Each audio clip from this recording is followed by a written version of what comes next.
মাতৃ সকল সকলোকে মই ৭৮তম স্বাধীনতা দিৱসৰ শুভেচ্ছা জ্ঞাপন কৰিছোঁ, অভিনন্দন জনাইছোঁ। আৰু ইয়াৰ ক্ৰীড়ানুৰ ডাঙৰ ষ্টেডিয়াম লাগে যাতে এই স্বাধীনতা সকলৰ লগত মই অসম চৰকাৰৰ ক্ৰীড়া বিভাগৰ লগত NSPCৰ লগত মিচিং স্বায়ত্তশাসিত পৰিষদৰ লগত আমি সকলোৱে একেলগ হৈ আলোচনা কৰিম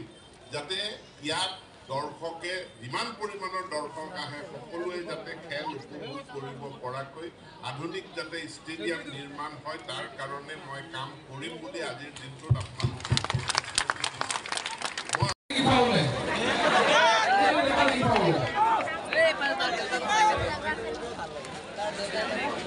কোনোবাটা দিনত এই মহান চিন্তাৰ পৰিকল্পনাত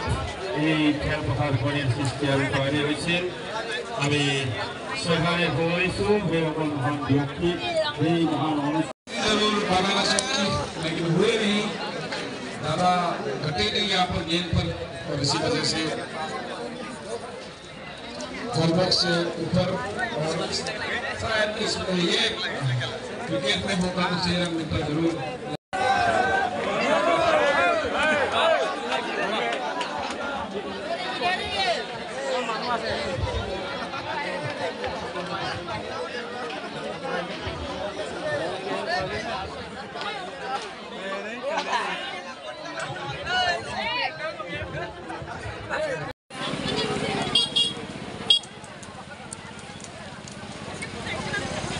দেখা পাইছোঁ খেলপথাৰখনৰ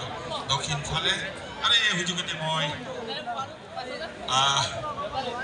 আপোনালোকক জনাব বিচাৰিম যে যোৱাকালি যি মন্ত্ৰী মহোদয়ে আমাক ঘোষণা কৰি থৈ গৈছে, ঠিক তেনেকৈও আজি আমাৰ গোগামুখ নগাঁও যুৱ সংঘই যিটো স্মাৰক পত্ৰ দিছে